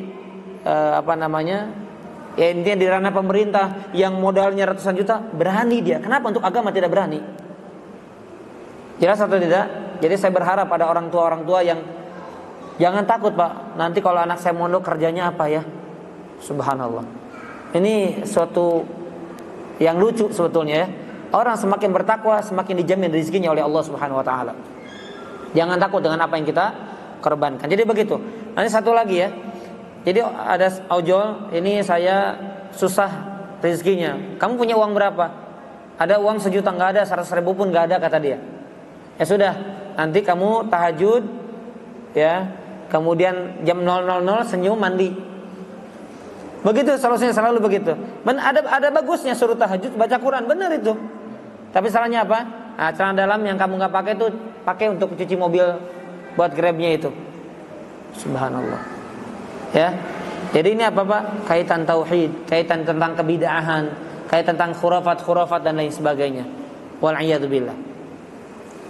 Kembali ke hadis kita yang sedang kita bahas. Siapa yang melihat kemungkaran, apa kata Nabi? Hendaknya dia rubah dengan apa? Dengan tangannya. Jadi kalau penguasa, memang Allah takdirkan sebagai ujian begitu, Pak. Baik. Jadi orang tua, ini salah satunya. Salah satunya misalnya saya bicara tentang musik. Ada anak misalnya punya gitar, ya orang tua yang mampu hancurkan, rusak. Ya, nggak perlu dia apa? Berpikir panjang, nggak perlu. Kenapa? Dia punya kekuasaan sebagai orang tua. Jelas ya. Orang tua misalnya dia anaknya judi, ya, atau misalnya judi online, ya sudah, ambil HP-nya. Ambil HP-nya. Ustaz, HP-nya butuh. Ya, coba dihapus aplikasinya. Masih ketahuan ya, jangan kasih HP. Jadi apa? Memang kata Nabi, kalian melihat kemungkaran yang pertama dilakukan dengan apa? Dengan tangan. Karena ranah pertamanya kata Nabi dengan tangan. Ya, kalau nggak mampu, nah ini baru. Kalau nggak mampu baru dengan apa? Dengan lisan. Sekarang saya ingin tanya, orang tua emang nggak mampu dengan tangan, Pak? Nggak mampu, segan, takut, pengecut. Ada pertanyaan begitu. Baik, kalau sudah dewasa beda. Ya, beda dengan sudah dewasa. Maka oke, kita kembali ke tahapan yang kedua. Nggak mampu dengan tangan, maka dengan apa? Dengan lisan. Ya, tapi nggak masalah. Misalnya anaknya sedang tidak ada, itu belum jelas, nggak boleh kita ingkari. Ya. Jadi syarat daripada kita mengingkari kemungkaran yang pertama adalah apa? Sudah jelas, sudah yakin bahwasanya itu perbuatan mungkar. Syarat kita mengingkari sebuah kemungkaran yang pertama adalah kita benar-benar yakin kalau itu adalah sebuah kemungkaran.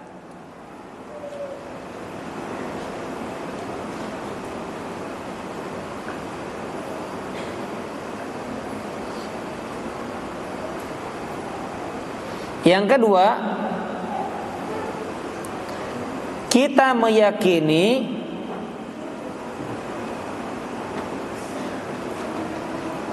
bahwasanya dia pelaku kemungkaran.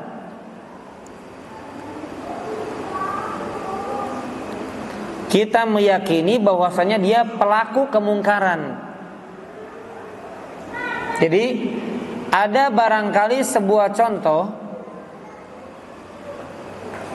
seseorang melakukan sebuah mungkar bagi dia, tapi tidak mungkar bagi yang lain. Paham nggak? Ada seseorang melakukan sesuatu, bagi dia mungkar, sebuah kemungkaran, sebuah keburukan, tapi bagi orang lain itu bukan sebuah kemungkaran. Jadi kita harus tahu, ini adalah sebuah kemungkaran yang dilakukan oleh pelaku kemungkaran. Memang pelakunya dia melakukan kemungkaran gitu, baru boleh kita ingkari. Contohnya apa? Contohnya orang makan atau minum di siang hari bulan Ramadan. Apakah mungkar atau tidak? Mungkar atau tidak? Mungkar secara umum. Tapi bisa jadi tidak mungkar bagi sebagian lainnya, betul atau tidak? Contohnya bagi siapa? Musafir atau orang sakit, dia makan di siang hari Ramadan, mungkar atau tidak? Tidak mungkar. Maka tidak bisa kemudian langsung kita ingkari. Antum kenapa makan? Saya safar. Antum kenapa makan? Saya sakit. Maka dalam hak pelakunya harus benar-benar jelas kalau dia memang pelaku kemungkaran. Jelas atau tidak? Begitu. Ya.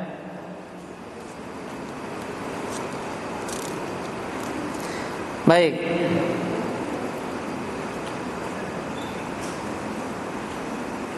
Kemudian yang berikutnya, perkara khilafiyah tidak boleh diingkari. Nah ingat, perkara khilafiyah tidak boleh diingkari.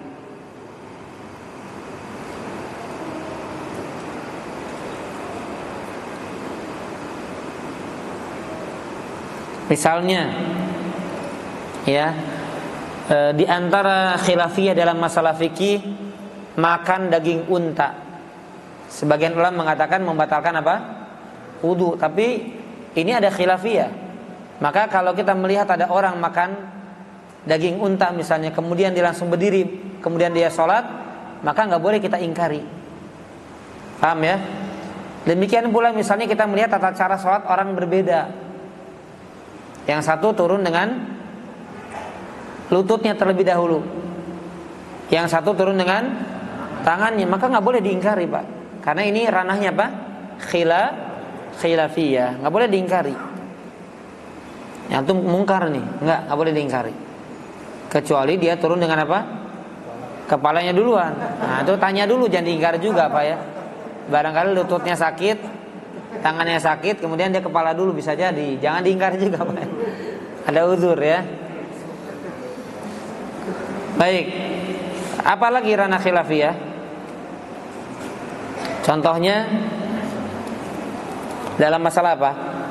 Sedekap juga sama. Nah ini Pak, saya yakin Pak, kita seringkali mengingkari orang yang dia bersedekap di perutnya. Allahu Akbar, di perutnya begini. Ini sholat kok sedekapnya di situ, betul atau tidak? Ternyata sekelas Syekh Madinah ahli fikih yang bernama Syekh Asy'air, beliau bahkan lebih merojihkan bahwasanya yang lebih tepat hadis itu menunjukkan bahwasanya meletakkan tangan itu justru di perut. Ya. Bahkan makruh kalau di dada. Hukumnya makruh kalau di dada. Maksudnya apa? Terlalu atas begini. Itu hukumnya makruh. Ya memang enggak terlalu atas juga begini, Pak. Sekalian aja di leher gini, Pak. Nah, gini lama-lama. Ya. Jadi justru dia di perut begini. Ya, nanti coba saya terjemahkan ya. Ada fatwanya itu.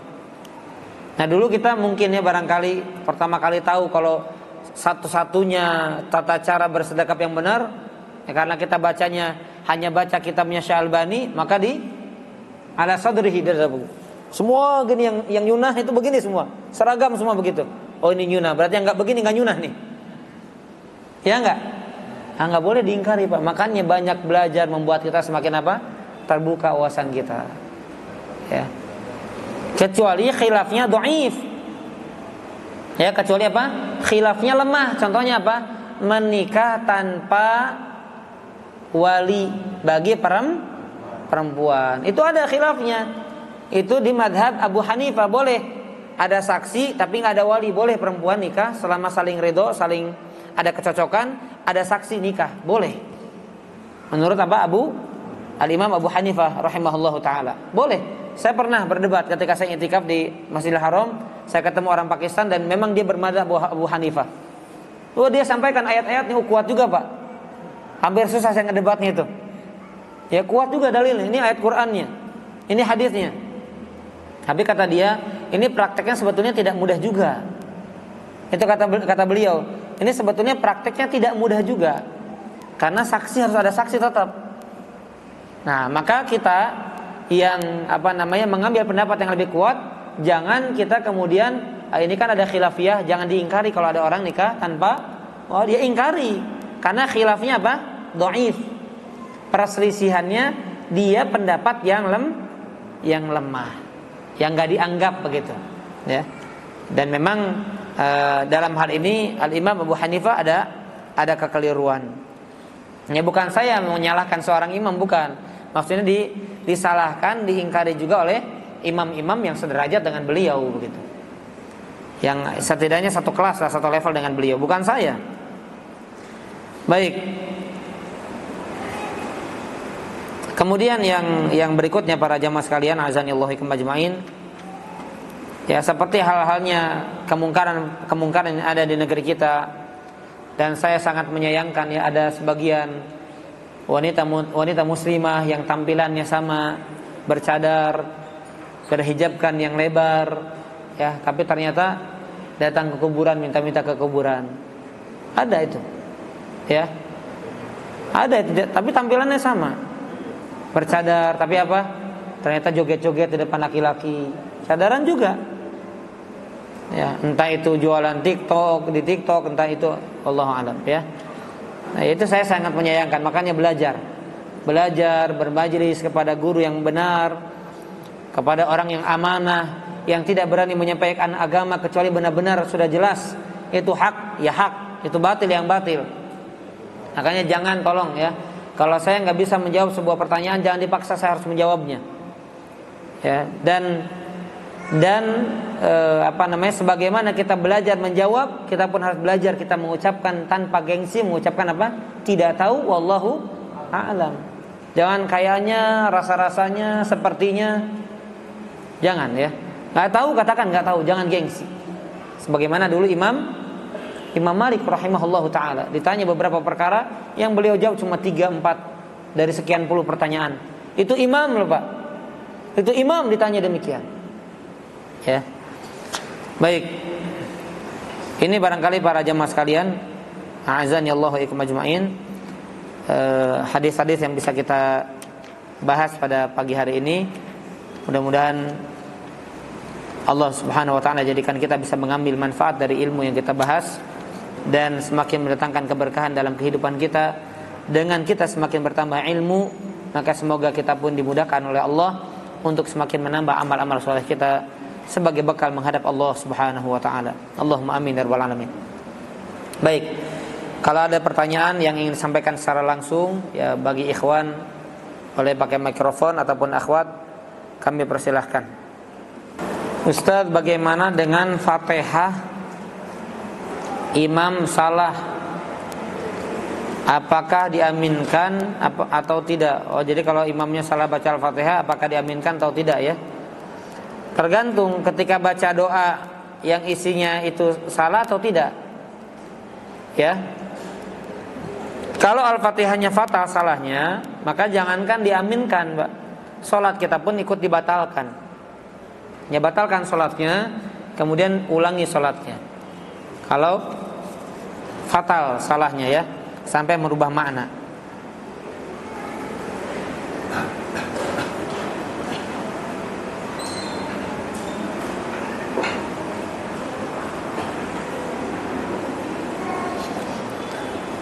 Assalamualaikum warahmatullahi wabarakatuh. Waalaikumsalam warahmatullahi wabarakatuh. Afwan Ustaz, izin bertanya, pembuangan air di atap rumah saya masih suka terjatuh ke halaman luar tetangga. Ke halaman luarnya tapi ya. Kadang mungkin mengganggu, tetapi saat ini saya dan suami belum ada biaya untuk memperbaiki. Maka bagaimana baiknya Ustaz? Baiknya sampaikan permintaan maaf ke tetangganya. Mohon maaf, saya pengen perbaiki, kira-kira mengganggu atau tidak. Ya, harus punya sifat peminta maaf. Ya, khawatir tadi kita masuk dalam bagian yang dilarang oleh Nabi, yaitu mengganggu atau membahayakan orang lain, terutama tetangga kita. Jadi sampaikan permohonan maaf ya.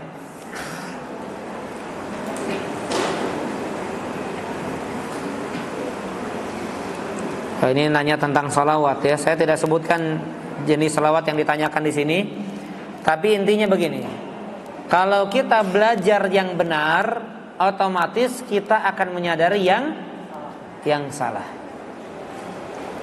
Bagaimana kita bersalawat kepada Nabi yang benar, maka kita akan sadar nanti bagaimana salawat-salawat yang salah, baik dalam ucapan kalimatnya atau dengan tata cara bersalawatnya. Ya, ada tata cara salawat dengan joget-joget, dengan tambahan iku. Ya, subhanallah. Ini kemungkaran. Dan yang sangat disayangkan, makanya hati-hati memasukkan anak perempuan terutama ke pondok. Anak perempuan mondok taunya pulangnya jago joget, Pak. Pulang-pulang malah jago apa? Joget, gak bisa baca kitab malah jago joget dia. Subhanallah, na'udzubillah min dzalik. Dan pengajian salawatan yang benar dan sunnah seperti apa? Ya, ibu rutin saja, insyaallah rutin ikut kajian kita di sini ya. Insyaallah nanti sedikit demi sedikit akan tahu jalan-jalan yang benar insyaallah.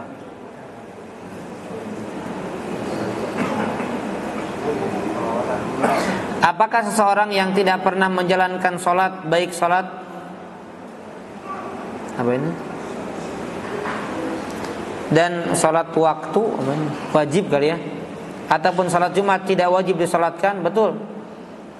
Ya, kalau benar-benar nggak sholat maka jangan disolatkan. Kalau benar-benar kita tahu orang itu nggak sholat maka tidak boleh disolatkan.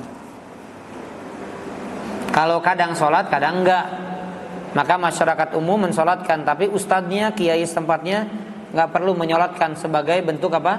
Peringatan.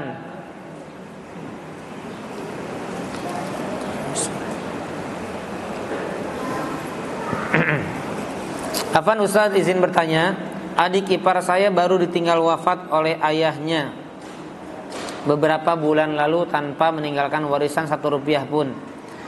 Karena semua hartanya telah habis dibayarkan utang pribadi sebelum ayahnya tersebut wafat. Namun beberapa hari setelah wafat beliau itu ada beberapa orang yang datang kepada adik ipar dan suaminya bahwa ayahnya itu memiliki utang kepada mereka, tidak membawa bukti catatan atau kwitansi apapun. Lalu adik ipar saya bertanya pada saya apa yang harus dilakukan. Apakah ada kewajiban dia untuk melunasi utang, sedangkan tidak ada harta warisan 1 rupiah pun yang ditinggalkan oleh ayahnya? Ya minta. Tadi ya, minta bukti. Kalau nggak ada buktinya bingung juga ya. Minta bukti atau minta saksi. Ya, maka kalau tidak ada, semoga ini hal yang dimaafkan ya.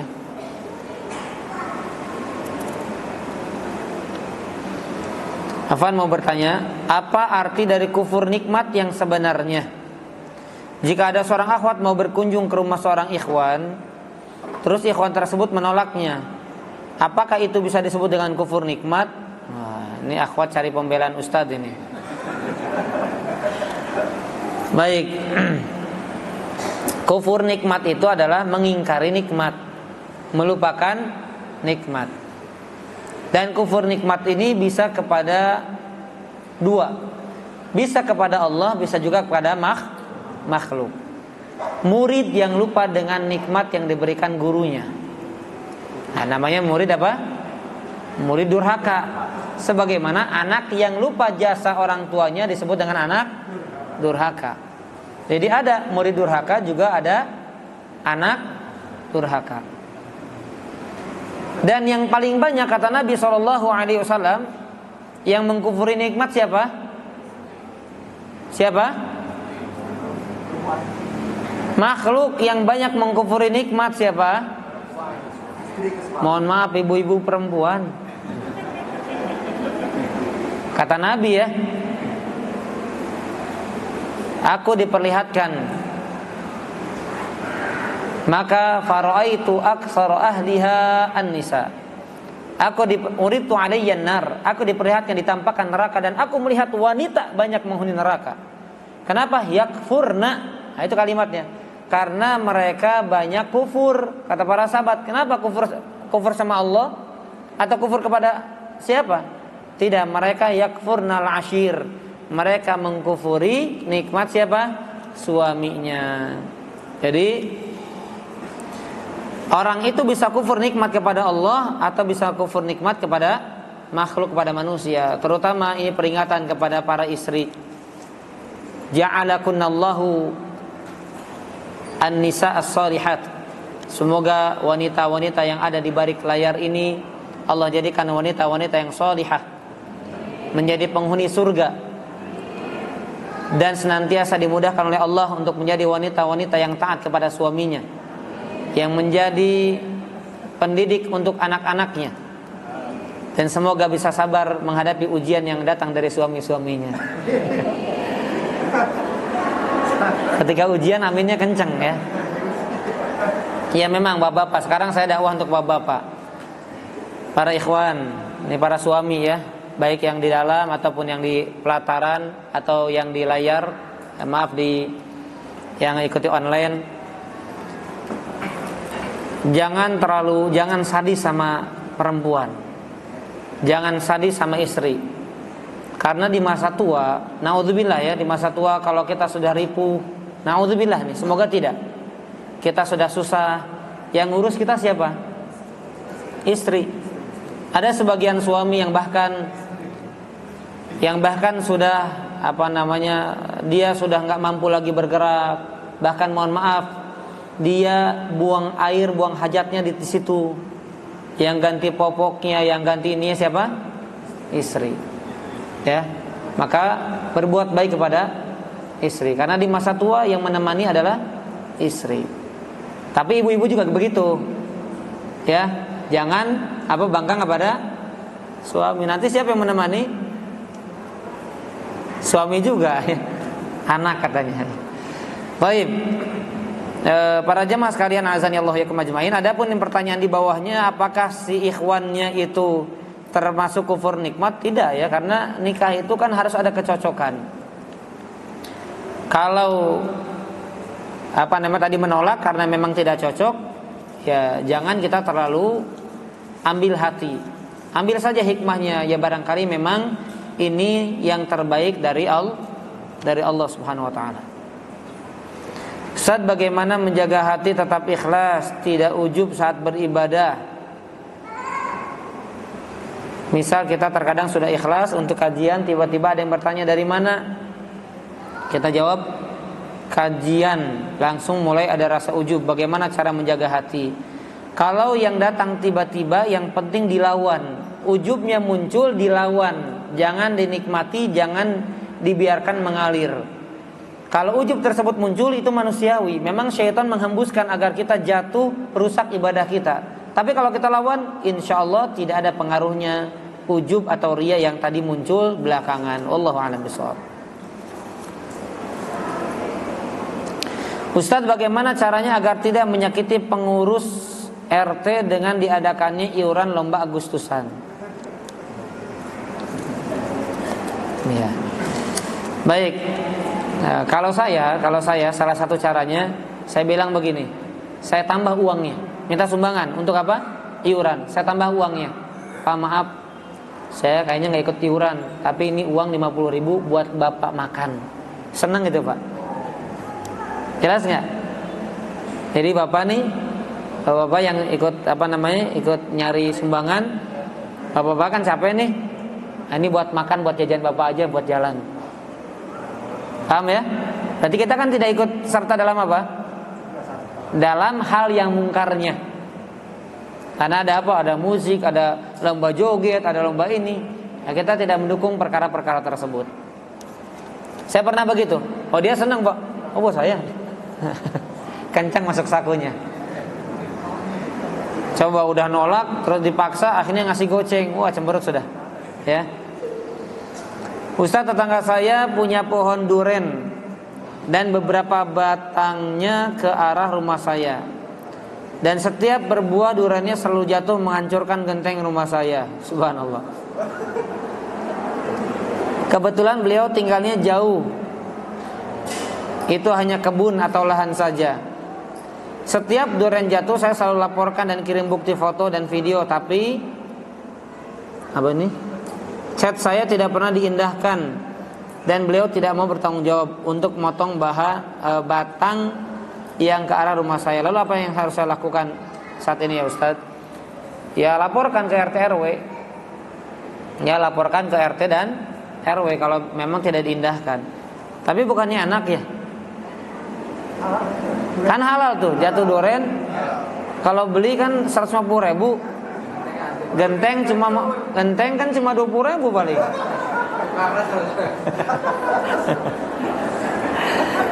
Kalau saran saya justru begini.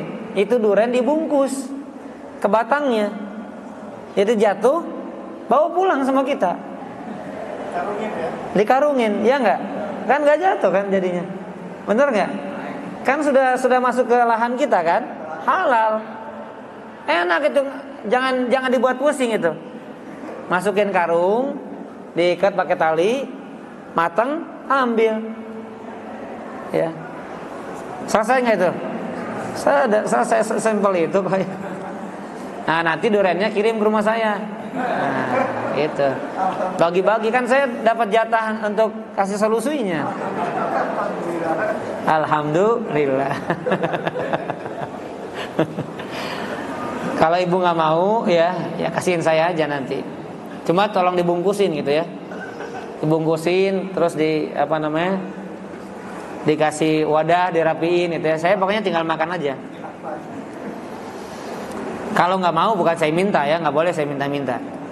Ustaz mau nanya kalau money changer termasuk riba atau tidak? Money changer itu ini ya? Oh, tukaran uang ya? Tidak. Kenapa? Kemarin sudah dibalas, sudah dijawab kalau nggak salah. Karena berbeda mata uang. Jadi kalau mata uangnya sama maka riba. Kalau beda mata uang karena dia jualan.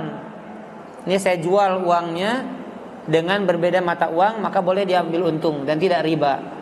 Kalau kita sama-sama rupiah 5.000 yang bagus dibayar dengan 7.000 maka itu riba. Wallahu a'lam bishawab. Bagaimana hukumnya membuat polisi tidur? Bagus. Bikin polisi tidur. Bagus. Masya Allah ya. Bagus, nanti nggak ada yang nilang ya, nggak ada yang operasi.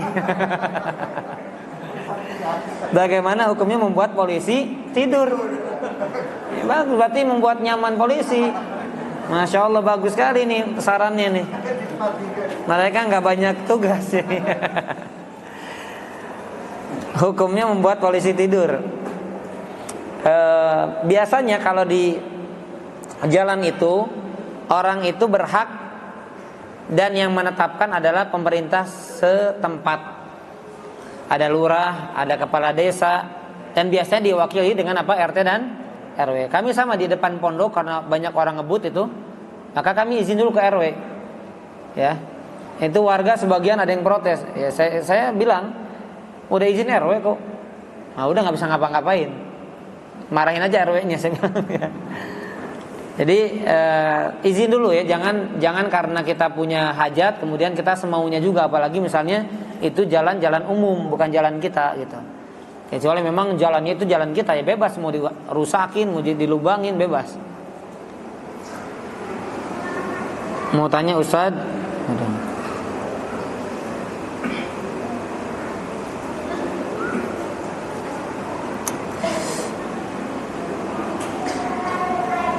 Ya, ini agak kurang kebaca ya, tapi pakai apa namanya, pakai mata batin kalian ini sebutnya.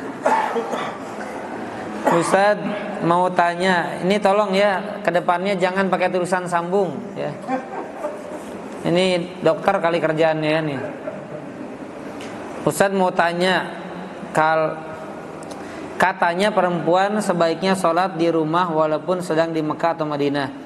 Bagaimana dengan yang sedang melaksanakan umroh? Apakah sholat di hotel subhanallah juga pahala sholat di Masjid Nabawi dan Masjid Haram 100.000?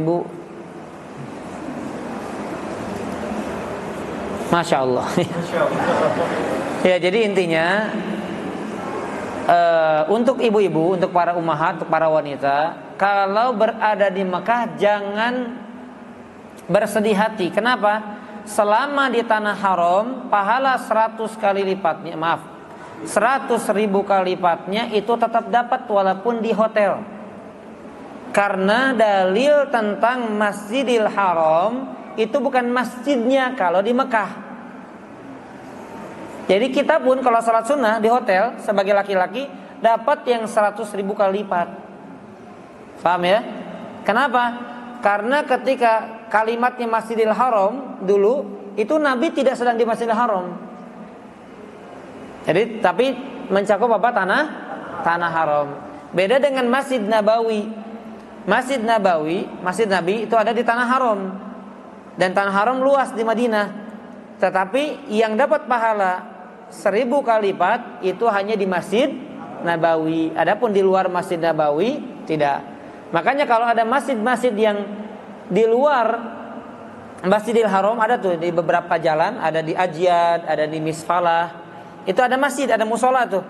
Itu dia tetap dapat 100.000 kali lipat. Walaupun beda pahalanya dengan orang yang memang sengaja ke Masjidil Haram. Langkahnya beda, safnya dapat saf pertama beda, jelas ya. Nah, maka ibu-ibu jangan berkecil hati kalau berada di tanah haram, khususnya di Masjidil Haram.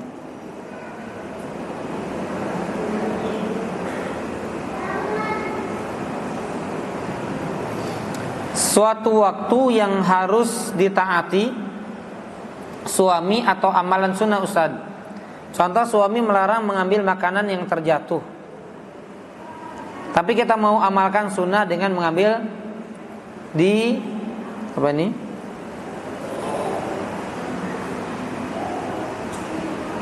Di sup dan dimakan. Mana hati Ustaz? Ya. Baik, saya nggak tahu apakah mengambil tadi masuknya sunnah atau tidak. Tapi intinya ada perintah bahwasanya makanan tidak boleh dibuang. Ya.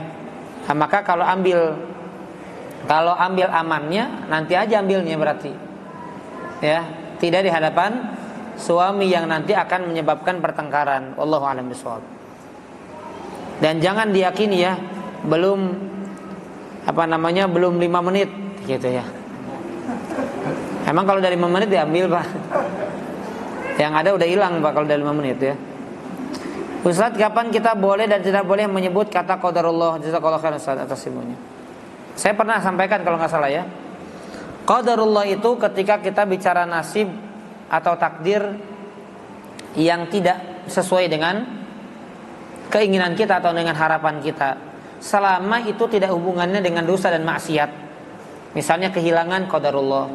Ada yang meninggal, qadarullah. Kesedihan yang tidak sesuai harapan, yang tidak sesuai dengan cita-cita, daftar ditolak, melamar ditolak, qadarullah. Tapi kalau berbuat dosa, berbuat maksiat, nggak boleh mengatakan qadarullah. Qadarullah, kemarin saya ngelihat perempuan cantik banget, saya pandang aja. Misalnya, qadarullah kemarin saya lihat ustadz ganteng, misalnya, kemudian hati saya jatuh cinta, ya misalnya, ya, maka nggak boleh kita mengatakan apa? Qadarullah, karena menyandarkan keburukan kepada takdir Allah. Walaupun takdir Allah ada yang baik, ada yang buruk, tapi tidak etika ketika menyalahkan keburukan kepada Allah Subhanahu wa taala. Wallahu a'lam bishawab. Kemarin beberapa hari ramai juga ya tentang postingan kajian sunnah tanpa hijab ya. Ini semoga tidak terjadi lagi. Dan ini ada klarifikasi dari panitia. Maka saya ingin selalu menyampaikan, siapapun orangnya yang ingin punya andil dalam dunia dakwah harus dibekali dengan ilmu. Jangan sekadar semangat bikin komunitas dakwah kemudian gak punya pembinanya, hanya sekadar modal uang, sekadar modal punya pemikiran, sekadar punya cita-cita, sekadar punya planning. Jangan. Kalau dia gak punya modal ilmunya, gak punya persiapan, jangan ya. Harus senantiasa kembali kepada arahan-arahan ustaz. Jangan karena apalagi ya sudah gak masalah ya bikin di hotel dan lain sebagainya karena memang terbatas. Tapi harus tahu batasan-batasannya. Dan jangan sampai jadi ustaznya nanti jadi korban gara-gara panitianya yang kurang hati-hati. Allahu a'lam bishawab.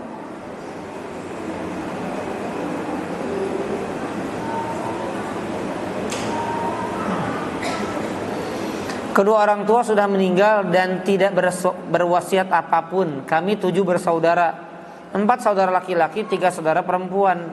Ada peninggalan rumah beserta isinya. Apa yang harus kami lakukan? Ya, wasiat itu untuk selain ahli waris. Kalau ahli waris dapatnya apa? Warisan. Kalau wasiat itu saya berwasiat tuh tetangga saya dia berbuat baik sama saya, tolong ya dikasih sebagian dari harta saya. Dikasihkan wasiat. Kalau kepada ahli waris nggak boleh karena dia mendapatkan jatah warisannya saja. Ya, jadi yang dilakukan apa? Bagikan harta warisnya. Wallahu a'lam bishawab. Ketika saya masih SMA, saya pernah bermimpi bertemu Nabi SAW. Masya Allah, kalau benar ya. Dalam mimpi itu saya sedang berada di padang rumput yang luas. Dari jauh ada yang muncul naik unta, tiba-tiba sudah di dekat di hadapan saya. Saya melihat ke atas tapi saya nggak kuat lihat sinar wajahnya yang terang banget. Saya tunduk dan badannya gemetar. Tapi dalam hati saya berkata bahwa itu Nabi Muhammad SAW. Lalu beliau berkata, apakah itu benar-benar Oh, lalu beliau berlalu. Apakah itu benar-benar mimpi saya bertemu Nabi? Tadi sudah saya katakan, ketika SMA itu tahu nggak tanda-tanda Nabi seperti apa? Kalau nggak tahu berarti bukan. Ya, kalau misalnya setelah dia baca ternyata tanda-tandanya tidak sesuai, maka itu bukan. Wallahu a'lam.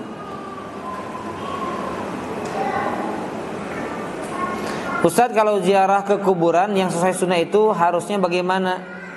Termasuk juga kalau ada kematian. Yang sunnah ziarah ke kubur adalah mendoakan mayit, ya, mendoakan ahli kubur. Sudah datang, mendoakan, salam dulu, kemudian mendoakan dan apa? Dan mengingat kematian. Itu saja. Ya, tidak perlu baca Quran, tidak perlu disirami, tidak perlu menabur bunga, apalagi sampai minta-minta.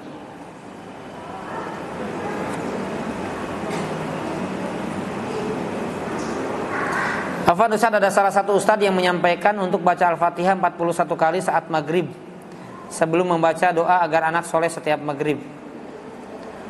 Agar anaknya soleh hanya setiap maghrib maksudnya?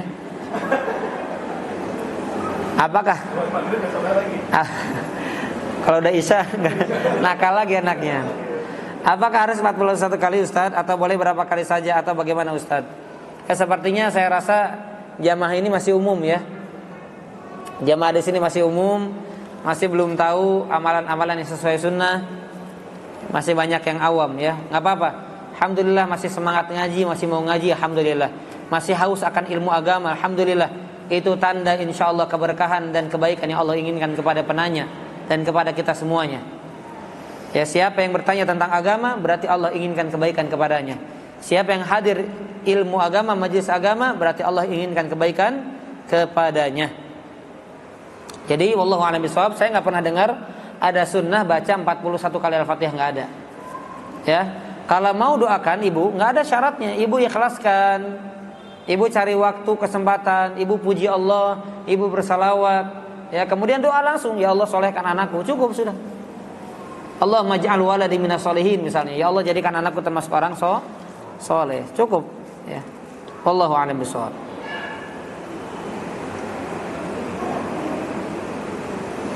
Izin bertanya, jika sholat dalam sujud berdoa sebelum berdoa, apakah menyebutkan Asmaul Husna sifat Allah dan bersalawat? Ya, silahkan. Yaitu etika doa berlaku kapanpun. Tapi kalaupun tidak, ya doa tetap berlaku. Tetap, hanya saja memang dengan kita bersalawat, dengan kita memuji-muji Allah dengan nama dan sifat-sifatnya, doa itu lebih mustajab. Wallahu a'lam bishawab.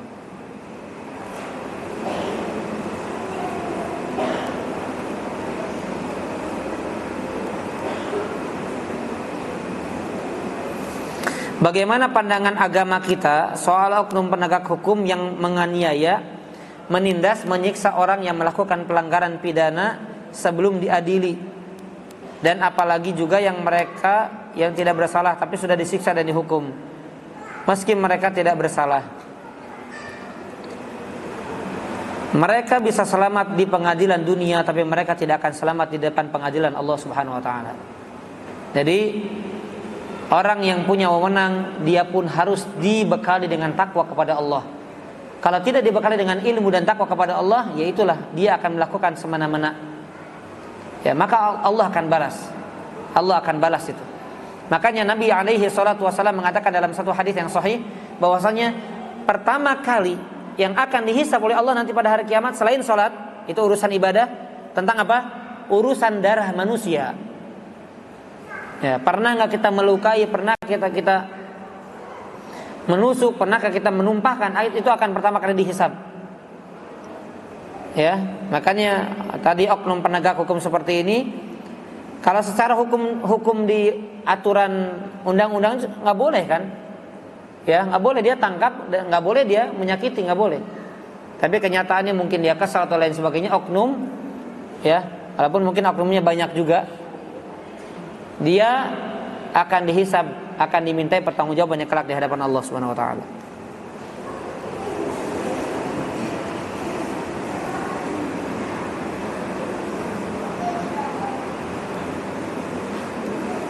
Di sini ada teman saya berhubungan dengan Suami temannya sendiri, bukan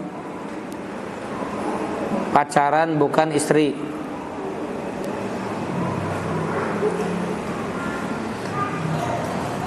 Kenapa bisa seperti itu? Ya, manusia, setiap manusia pasti ada sisi gelapnya, ada sisi negatifnya.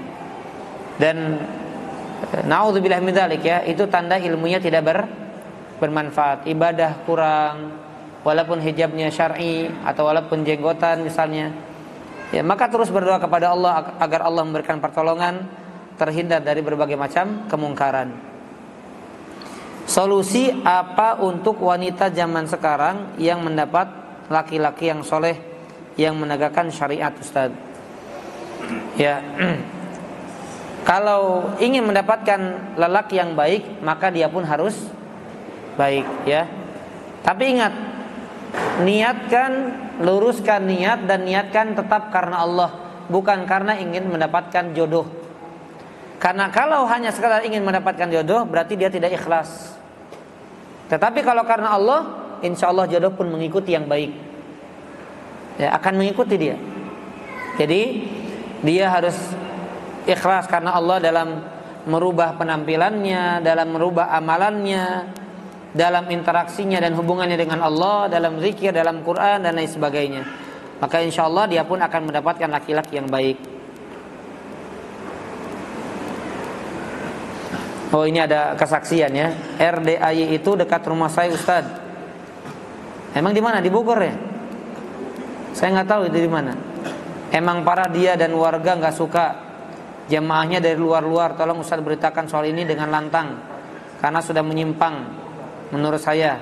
Sampai kelamin wanita digosok-gosok, ya. Ya, nanti insya Allah kita potongkan dan bantu tolong sebarkan, ya. Semoga ditindak, karena ini pelecehan agama juga ini. Saya nggak tahu orang-orang seperti ini kalau di zaman Umar udah jadi apa, Pak? Kayaknya udah diulek kayaknya, Pak. Dipanggal lehernya sudah. Saya nggak tahu orang-orang seperti ini, Mama Gupron, ya, Makoli, kemudian RDAY dan lain-lain, saya nggak tahu. Kalau di zaman Umar jadikan apa itu? Naudzubillah min dzalik.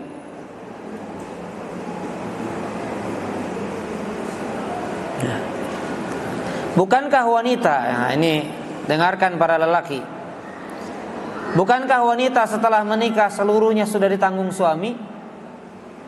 Gimana jawabannya para suami? Bukankah wanita setelah menikah seluruhnya sudah ditanggung suami? Betul atau tidak? Enggak, ini laki-laki yang saya tanya. Betul? Ya. Termasuk dosanya? Termasuk dosanya katanya. Karena wanita harus patuh pada suami sebagai balasannya. Jadi dosanya juga ditanggung tuh. Makanya kalau istri bebas melakukan dosa apa aja bebas, nanti suami yang tanggung. Enggak demikian, ya. Kalau urusan amalan itu semuanya sesuai dengan masing-masing. Allah mengatakan di dalam Al-Qur'anul Karim, kullu nafsim bima kasabat rahina.